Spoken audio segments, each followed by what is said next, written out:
সাংবাদিক বন্ধুগণ, সরকার রাষ্ট্রকে আন্দোলনের রাজনৈতিক ও সামাজিক স্থিতিশীলতার সত্যিকার চতুর্থ ইউনিয়ন ও একটি পৌরসভা নির্বাচিত আসনটি আমাদের মর্যাদা ও আত্মসম্মানের প্রতীক। প্রায় 25 লাখ মানুষের স্বপ্ন আশা আকাঙ্ক্ষা ঘিরে আছে এই সংসদীয় আসন। এর কোন ব্যবচ্ছেদ কিংবা পরিবর্তন আমরা মেনে নেব। ঠিক তেমনি যশোর শহর নির্বাচন এলাকার পরিবর্তন বড়ভাবে কাম্য না।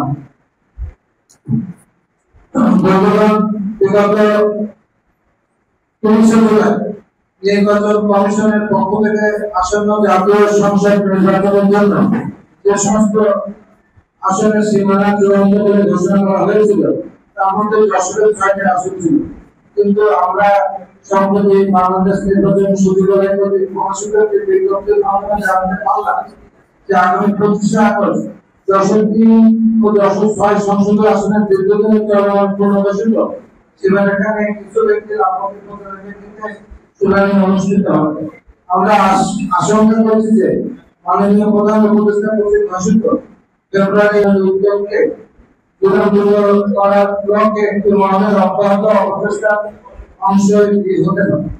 আমরা মনে করি একটি নির্ধারিত সীমারেখায় বছরের পর বছর নির্বাচনী প্রক্রিয়ায় অংশগ্রহণের মধ্য দিয়ে অল্প আসনের ভোটারদের দুইজন একটি পরিবারের মতো আসন ভিত্তিক অল্প সম্পৃক্ত বন্ধন তৈরি আছে, সেটা ধীরে বিভক্ত হয়ে পড়ে, এটা কোনোভাবেই কাম্য না। পরিবার যে কোনো বিচারেই কোন সংসদীয় এলাকার জনমত একটি অত্যন্ত গুরুত্বপূর্ণ বিষয়। জনমতকে উপেক্ষা করে কিংবা তাদের মতামতের গুরুত্ব না দিয়ে একটা সিদ্ধান্ত আইন সংবিধান আওয়াজ আমরা নির্বাচন কমিশন সহ সংশ্লিষ্টদের এই বিষয়ে সতর্ক করার আহ্বান জানাই। আশা করি তারা বিষয়টি সর্বোচ্চ সতর্কতার সাথে বিবেচনা করবেন। আপনাদের সবাইকে আমরা আন্তরিক শুভেচ্ছা কৃতজ্ঞতা জানাচ্ছি আমাদের এই সংবাদ সম্মেলনে আসার জন্য, এবং একই সাথে এই একই কথা তারা বলেছেন যে কোনো অবস্থাতে যশোরের কোনো নির্বাচনী আসন পরিবর্তন করা হয়, যশোরের কর্মসূচি করে কোন রকম এই সমস্ত অপচেষ্টায় লিপ্ত হয়, এই উদ্দেশ্যে জনগণ সেটা মেনে নেবে না। আমরা সেটাকে রুখে দেব, এবং একইভাবে আজকে ওখানে জনগণ যেটা বলেছে এই ধরনের কোন ষড়যন্ত্র হলে সাধারণ জনগণ যদি রাজপথে নামে তাহলে জনগণের আকাঙ্ক্ষা ইচ্ছার বাইরে যাওয়ার শক্তি কারণ নাই।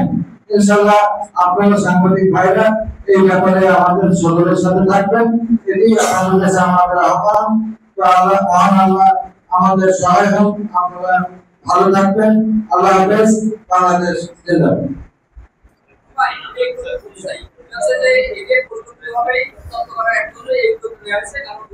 সালে আপনি আপনি বলবেন যে যদি যশোরে কোনো আসনে পুনর্বিন্যাস করা হয়, বিশেষ করে ওইগুলো এখানে ইয়ে নেই, তাহলে আমরা যশোর থেকে কেশবপুর সড়ক অবরোধ করবো 25 তারিখে সিদ্ধান্ত।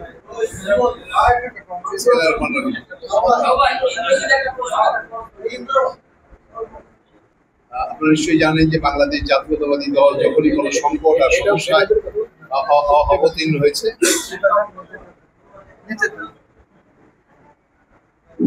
যখনই কোনো সংকট সমস্যা অবতীর্ণ হয়েছে, তখনই আমরা সাংবাদিক ভাইদের মুখোমুখি হয়েছে এবং তাদের কাছে আমাদের আকুতি, আমাদের আহ্বান, আমাদের কষ্ট, আমাদের সমস্যা সমাধানের বিষয়ে আপনাদের কাছে আমরা পরামর্শ দিয়েছি। আজকের প্রেক্ষাপটে আপনারা জানেন যে বাংলাদেশে একটা ফ্যাসিবাদ বিরোধী দীর্ঘ আন্দোলন হয়েছে। সে আন্দোলনে জনতার বিজয় হয়েছে এবং ফ্যাসিস্ট বাংলাদেশ থেকে পালিয়ে গেছে। এখানে একটি অবস্থার মধ্যে মানুষের প্রত্যাশা একটি নির্বাচন।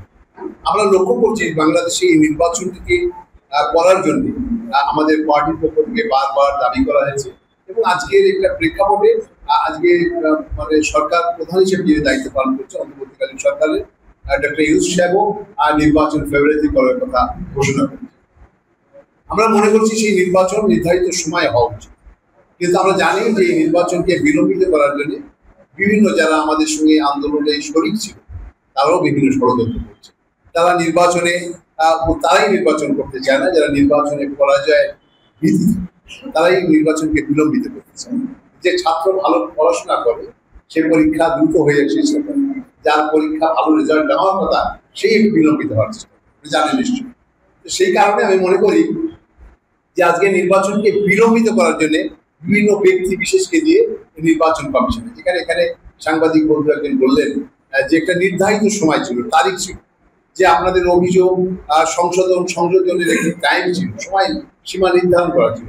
সেই সময় অতিক্রান্ত হওয়ার পরে আবার আবেদন বা কিভাবে গ্রহণ করা হয় এবং সেই আবেদনের শুনানির তারিখ বা কি করে দেওয়া হয়, তার মানেই নির্বাচন কমিশনের যে বিষয় সেটা প্রশ্নবিদ্ধ হয়েছে। নির্বাচন কমিশন আমাদের কাছে, আমরা মনে করছি যে তাদের কাছে নিরপেক্ষ নির্বাচনের যে প্রত্যাশা করছি সেখানে আমাদের একটু হতাশ করেছে বলে মনে হয়। আজকে যশোরের মানুষ, আমরা জানি আমরা দীর্ঘদিন ধরে এখানকে প্রায় 25 লক্ষ মানুষ তারা ভোটাধিকার প্রয়োগ করে। এখানে মানুষ তারা তাদের সীমানা নিয়েই দীর্ঘদিনের পরিচিত। মাঝখানে আপনারা জানেন একটা সময় যখন একটি ষড়যন্ত্রের নির্বাচন, সেখানে নির্বাচনী আসন ভেঙে দেওয়া হয়েছিল, তাদের কৌশলগতভাবে বিজয়ী করার একটা কৌশল ছিল। সে সমস্ত কারণেই তৎকালীন নির্বাচন কমিশন তো স্বাধীন ছিল, তৎকালীন নির্বাচন কমিশন ফ্যাসিস্টের অনুগত ছিল, সেই জন্য তারা এই ধরনের কাজ করেছিল। আমি মনে করি আজকে দীর্ঘ প্রায় 1400 যুবকের আত্মহত্যের মধ্যে দিয়ে রক্তস্নাত পথে দিয়ে আমরা যে এসেছি, সেখানে আমরা মনে করি যে তাদের কাঙ্ক্ষিত যে স্বপ্ন বাংলাদেশের একটি গণতান্ত্রিক নির্বাচন, বাংলাদেশে আইনের শাসন প্রতিষ্ঠা হোক, বাংলাদেশে গণতান্ত্রিক ধারা অব্যাহত হোক, সংবাদপত্রের স্বাধীনতা থাকুক, সাংবাদিক তার মুক্ত বিহঙ্গ করে লিখতে পারুন, এর একটি পরিবেশের জন্য এটা নির্বাচন। সেই নির্বাচনকে বিলম্বিত করার জন্য বহু কিছু ষড়যন্ত্র চক্রান্ত হচ্ছে। এই চক্রান্তের মধ্যে আপনারা জানেন যে আমরা আমাদের বাংলাদেশের মানুষ একটি নির্বাচন পদ্ধতি জানে, সেটা হচ্ছে যে ব্যালট পেপার হাতে পাবে, সে তার পছন্দের প্রার্থীকে সে সিল মারবে এবং ব্যালট পেপার সেই তার বক্সে, স্বচ্ছ ব্যালট বক্সে সে প্রয়োগ করবে। এই কি হচ্ছে, এখন একটা ভিন্ন ভিন্ন তথ্য উপস্থাপিত হচ্ছে, পিআরের কথা বলা হচ্ছে, যেটার সঙ্গে বাংলাদেশের মানুষের পরিচয় হবে। অতীতে তারা এই ধরনের কোনো অভিজ্ঞতা অর্জন করে। আমরা সেই কারণে মনে করি এই সমস্ত কৌশলগত বিষয় নিয়ে আসা, কেউ বলছে যে জুলাই ইশতেহার ঘোষণা করতে হবে, বিভিন্ন কৌশলগত ভাবে নির্বাচনকে বিলম্বিত করা। আর আমরা মনে করি জনতার দাবি হচ্ছে বাংলাদেশে একটি সুষ্ঠু ও নিরপেক্ষ নির্বাচন হবে। সেই নির্বাচনের জনগণের যে মতামতের প্রতিফলন করবে, যে যারাই নির্বাচিত হোক তারাই বাংলাদেশের রাষ্ট্র পরিচালনা করবে, এটা আমরা প্রত্যাশা করছি। আমরা মনে করি আজকে যে নির্বাচন কমিশনের যে হিয়ারিং এর ডেট, যেটা আমার মনে করি যে যৌক্তিক হয়নি, এটার জন্য আমরা আইনগতভাবে আমরা ব্যবস্থা নেব। আমরা বাংলাদেশ জাতীয়তাবাদী দল, আজকে আপনারা শুনেছেন যে যশোরের সাধারণ মানুষরা স্বতঃস্ফূর্তভাবে এই নির্বাচন কমিশন অফিসে ঘেরাও করেছে, তাদের দাবি উপস্থাপন করেছে। তারা বলেছে নির্বাচনের যে সীমানা আছে, এই সীমানা কোনো অবস্থায় বিভাজন বা বন্টন বা বিভক্তি করা যাবে, এই দাবি তারা করেছে। আমাদের পার্টিও এই দাবির সঙ্গে আমরা সংহতি প্রকাশ করেছি। আমরা মনে করি যে আমরা জাতীয়তাবাদী দল একটি রাজনৈতিক দল, আমরা জনগণের পক্ষেই লড়াই করি। জনগণ যে দাবি নিয়ে মাঠে এসছে, আমরা মনে করি যে যৌক্তিক দাবি, এর সঙ্গে আমরা সংহতি প্রকাশ করছি এবং আগামী দিনে আমরা যদি এই ধরনের কোনো ষড়যন্ত্র হয়, নির্বাচন যদি প্রতিহত করার কোনো পরিকল্পনা থাকে, তাহলে আমরা অতীতে যেমন ফ্যাসিবাদ বিরোধী আন্দোলনে রাজপথে সরকারের রক্তচক্ষুকে উপেক্ষা করে যেমন লড়াই করেছি, আজকের দিনে আমি বলতে পারি যে বাংলাদেশ জাতীয়তাবাদী দল যশোরে যে আমাদের যে নেতৃত্ব, আমরা জানেন, আমরা জনাব তরিকুল ইসলামের রাজনৈতিক কর্মী হিসাবে আমাদের খুলনা বিভাগীয় সাংগঠনিক সম্পাদক জনাব অমিত ইসলাম অমিত আছে, আমাদের পার্টির ভাইস চেয়ারম্যান শিশু শিক্ষাবিদ অধ্যাপিকা আছে। আমরা অতীত যে আন্দোলনের যে তিক্ত অভিজ্ঞতা আছে, সেই অভিজ্ঞতার আলোকে আমরা অবশ্যই লড়াই করি, লড়াইকে আরো পুরোধার এবং শানিত করি। আমরা চাই যে জনগণের দাবি পরিষ্কার করবো, প্রয়োজনে আমরা বৃহত্তর কোনো কর্মসূচি গ্রহণ করতে পারি।